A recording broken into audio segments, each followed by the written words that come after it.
আবিষ্কার, ২.৫ থেকে ৩,০০০ বছরের নিমজ্জিত ইতিহাসের পুনরুদ্ধার, রামকৃষ্ণের খোদাদ্রোহী সাম্রাজ্যের পতন এবং ভারতবর্ষের শেষ পয়গম্বর গৌতম বুদ্ধের সন্ন্যাসী জীবন, শাহাদাত ও বিশ্বব্যাপী বৌদ্ধ ধর্মের অবিশ্বাস্য বিস্তারের যুগান্তকারী তাত্ত্বিক বিশ্লেষণ। ইতিহাসের ধোঁয়াশা ভেদ করে হাজার হাজার বছর ধরে কুয়াশাচ্ছন্ন ও মাটির নিচে লুকিয়ে থাকা এক সুগভীর, চাঞ্চল্যকর এবং মারেফাতসম্মত সত্যকে আলোর মুখ দেখিয়েছেন মুহাম্মদ বিন হুসাইন। পবিত্র কুরআনের ঘোষণা অনুযায়ী, মুশরিক এবং ইহুদিরা হল তোমাদের সবচেয়ে বড় শত্রু।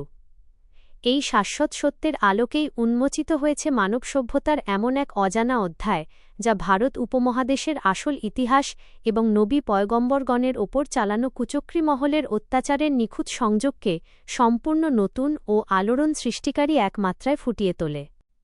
১. ইতিহাসের অতল গহ্বর থেকে উদ্ধার হওয়া গোপন সত্য ও আদি হিন্দু জাতি এবং হিন্দু ধর্ম নামকরণের পেছনের আসল রহস্য। হাজার হাজার বছর ধরে এই ভারতবর্ষের জমিনে যে কত শত ঘটনা ঘটে গেছে তার সঠিক খোঁজ মূলধারার ইতিহাসে মেলে না। যুগের পর যুগ ধরে মিথোলজি ও রূপকথার আড়ালে চাপা পড়ে রয়েছে আদি মানবজাতির সত্য ইতিহাস। মুহাম্মদ বিন হুসাইন তাঁর এই দুর্লভ তাত্ত্বিক ভাবনার মাধ্যমে সেই নিমজ্জিত ইতিহাসকে পুনরুদ্ধার করেছেন। আসলে হিন্দু এটা কোনো ধর্ম নয়, বরং এটি হল এই ভূখণ্ডের আদি হিন্দ জাতির নাম। সর্বশেষ নবী ও রাসূল হজরত মুহাম্মদ সাল্লাল্লাহু আলাইহি ওয়াসাল্লামের দুনিয়াতে আবির্ভাবের পূর্বে এই ভারত উপমহাদেশে মধ্যপ্রাচ্য বা ইব্রাহিম নবীর কোনো বংশধর বা আলাদা মুসলিম বংশের অস্তিত্ব ছিল না। তখন এই ভূখণ্ডে ছিল শুধুই আদি হিন্দ জাতি। আদি পিতা হজরত নূহ এর বংশধর এবং তাঁর পুত্র শামের বংশধারার উত্তরসূরি হজরত হিন্দ এই ভারতবর্ষে আসার পর থেকেই এই আদি জাতির সৃষ্টি হয়। তাঁর নামানুসারেই এই ভূখণ্ডের নাম হয় হিন্দুস্থান এবং এখানকার মূল আদি মানবগোষ্ঠী পরিচিত হয় হিন্দ জাতি হিসেবে। তদ্রূপ ভারতের এই আদি হিন্দ জাতির একটি অংশ পরবর্তীকালে বিভিন্ন পয়গম্বরগণকে অস্বীকার করত এবং পয়গম্বরগণের ওপর নির্মম জুলুম চালাত। তারা বেদাত, শিরক ও কুফরিতে লিপ্ত ছিল। তাদেরই প্রতিনিধি হিসেবে আজ থেকে ৩-৪ হাজার বছর আগে রাম ও কৃষ্ণের আবির্ভাব হয়, যারা বেদাত ও শিরকিতে সম্পূর্ণ মত্ত ছিল। এই হিন্দ জাতির লোকেরা তাদের অন্ধভাবে অনুসরণ করত এবং মূর্তিপূজায় লিপ্ত হয়, আর এভাবেই কালক্রমে এই সংস্কৃতির নাম দেওয়া হয়েছে হিন্দু ধর্ম। মূলত হিন্দু ধর্ম বলতে সুনির্দিষ্ট কোনো আসমানি ধর্ম বা দিন বলে কিছু নাই। এটি মূলত সেই প্রাচীন হিন্দ জাতির কুফরি ও মূর্তিপূজার সংস্কৃতিরই রূপান্তর মাত্র। ২. ভারতবর্ষের প্রেরিত পয়গম্বরগণের মধ্যে শেষ পয়গম্বর গৌতম বুদ্ধ ও তার আগমনকাল। আল্লাহ তাআলা মধ্যপ্রাচ্যের গণ্ডি পেরিয়ে এই বিশাল ভারত উপমহাদেশে মানবজাতির হিদায়াতের জন্য বহু নবী ও পয়গম্বর প্রেরণ করেছিলেন। কুরআনের বাণী অনুযায়ী ইহুদি ও মুশরিকরাই সবসময় নবীদের শত্রু ছিল এবং ইতিহাস সাক্ষী দেয় যে এই ইহুদি ও মুশরিকগণ দ্বারা অতীতে বহু পয়গম্বর নির্মমভাবে নিহত হয়েছিলেন। কালানুক্রমিক ও ঐতিহাসিক বিশ্লেষণে এটি অকাট্যভাবে প্রমাণিত হয় যে হজরত ঈসা এর প্রায় ৫ থেকে ৭০০ বছর পূর্বে, আজ থেকে প্রায় ২.৫ থেকে ৩,০০০ বছর আগে এই ভূখণ্ডে আগমন করেছিলেন গৌতম বুদ্ধ। মুহাম্মদ বিন হুসাইনের এই দুর্লভ আবিষ্কার অনুযায়ী তিনি ছিলেন এই ভারতবর্ষে প্রেরিত নবী ও পয়গম্বরগণের একেবারে শেষ পয়গম্বর। ৩. সন্ন্যাসী পয়গম্বর, কঠোর সাধনা ও নবুয়ত বেলায়েতের উচ্চ স্তর। পয়গম্বরগণের মধ্যেও বিভিন্ন শ্রেণী বা ধরন থাকে, আর গৌতম বুদ্ধ ছিলেন একজন সন্ন্যাসী প্রকৃতির পয়গম্বর। হজরত ঈসা যেমন বিয়ে শাদী করেননি এবং দুনিয়াবি মোহ ত্যাগ করে জীবন কাটিয়েছিলেন, গৌতম বুদ্ধও ঠিক তেমনি একজন কঠোর সাধক পয়গম্বর ছিলেন। একজন মহান সাধক হিসেবে তাঁর নবুয়ত এবং বেলায়েত মূলত কঠোর সাধনা ও রিয়াজতের মাধ্যমে কারামত বা মুজেজা প্রকাশের মাধ্যম, এর স্তর ছিল অত্যন্ত উঁচুতে। যেহেতু তিনি ছিলেন একজন কঠোর তপস্যায় মগ্ন সন্ন্যাসী পয়গম্বর, তাই তার মধ্য থেকে অত্যন্ত প্রখর ও শক্তিশালী কুদরতি মুজেজা প্রকাশ পেত। ৪. নির্মম শাহাদাত, ছাইয়ের অলৌকিকতা এবং সুদূর চীনে শিষ্যদের বিস্তার ও বুদ্ধের ধর্ম ইসলাম বিকৃতির ইতিহাস। ইতিহাসে এবং বৌদ্ধ ধর্মের বিবরণেও স্পষ্টভাবে উল্লেখ আছে যে গৌতম বুদ্ধকে পুড়িয়ে ছাই করা হয়েছিল। কিন্তু এই নির্মম ইতিহাসের নেপথ্যে লুকিয়ে রয়েছে এক লোমহর্ষক সত্য। এই ভারতবর্ষের মুশরিকগণ এবং মুশরিকগণের সর্দার রাম ও কৃষ্ণের মতো প্রতারক ও খোদাদ্রোহী বেদাত, শেরেক ও কুফরি চক্র মিলে বহু পয়গম্বরকে হত্যার ধারাবাহিকতায় গৌতম বুদ্ধকেও অত্যন্ত নির্মমভাবে হত্যা ও পুড়িয়ে শহীদ করেছিল। কিন্তু আল্লাহর কুদরতে গৌতম বুদ্ধের সেই হত্যাকাণ্ডের সময় ও তৎক্ষণাৎ এমন অলৌকিক কুদরতি মুজেজা প্রকাশ পায় যে তাঁর পোড়ানো ভস্য বা ছাইগুলো পর্যন্ত যেন সাক্ষ্য দিতে শুরু করে। ঠিক যেভাবে হজরত ঈসা আয়ের পর অলৌকিকতার কারণে মানুষের মনে গভীর প্রভাব পড়েছিল, ঠিক তেমনি এই প্রখর মুজেজার ফলে মানুষের মনে গৌতম বুদ্ধের প্রতি হুবহু যিশুর মতো এক সুদূরপ্রসারী অলৌকিক প্রভাব লাভ করে।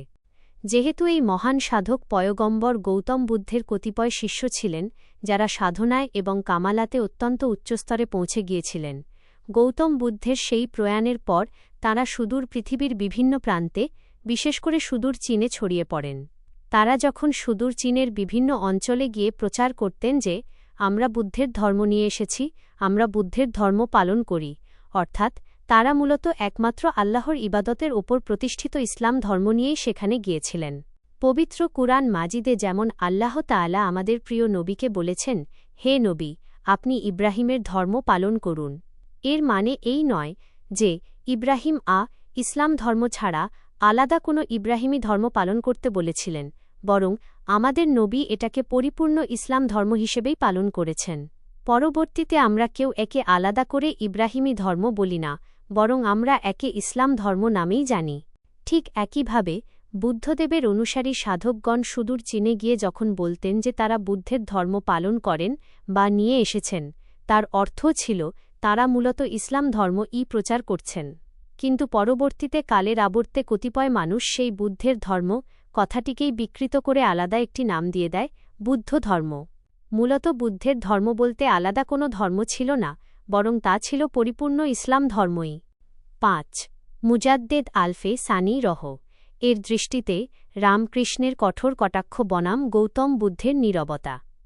হাজার বছরের মুজাদ্দেদ হজরত মুজাদ্দেদ আলফে সানি রহ এই ভারতবর্ষে আবির্ভাবের পর রাম ও কৃষ্ণের মতো চরিত্রগুলোকে অত্যন্ত কঠোর ও তীব্র ভাষায় কটাক্ষ করেছিলেন।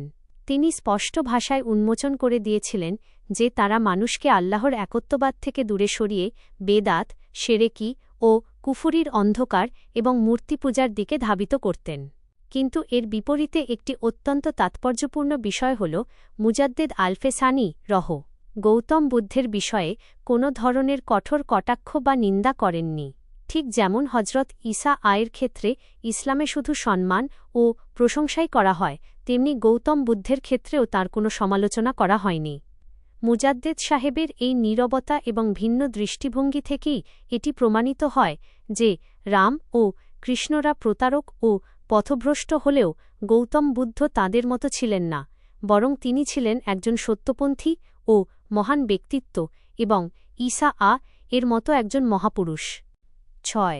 রাম মন্দিরের নিচে লুকানো প্রাচীন নিদর্শন ও প্রত্নতাত্ত্বিক সত্যতার আলোকে রামকৃষ্ণের খোদাদ্রোহী সাম্রাজ্যের পতন। এর সুনির্দিষ্ট ও বাস্তব প্রমাণ প্রত্নতাত্ত্বিক ও ঐতিহাসিক দিক থেকেও হুবহু মিলে যায়।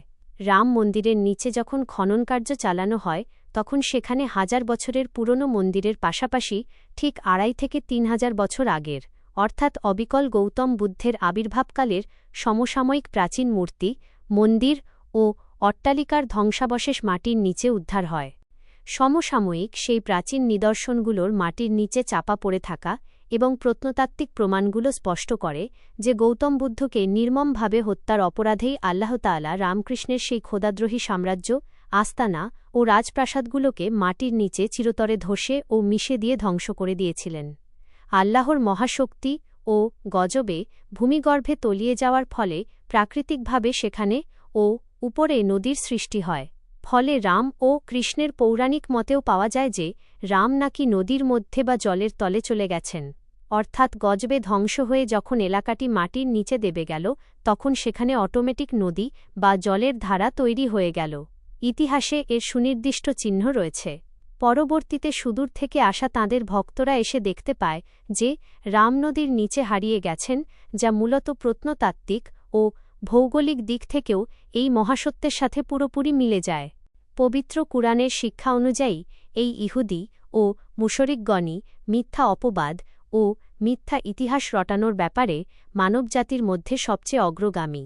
তারই ধারাবাহিকতায় রামকৃষ্ণের সেই অন্ধ ভক্ত ও অনুসারীরা এই মহাসত্য ঢাকতে মনগড়া রূপকথা তৈরি করে প্রচার করতে থাকে যে রাম নাকি আধ্যাত্মিক সাফল্যের চরম শিখরে পৌঁছে নদীর গর্ভে বা জলের তলে হারিয়ে গেছেন। নাউজুবিল্লাহ।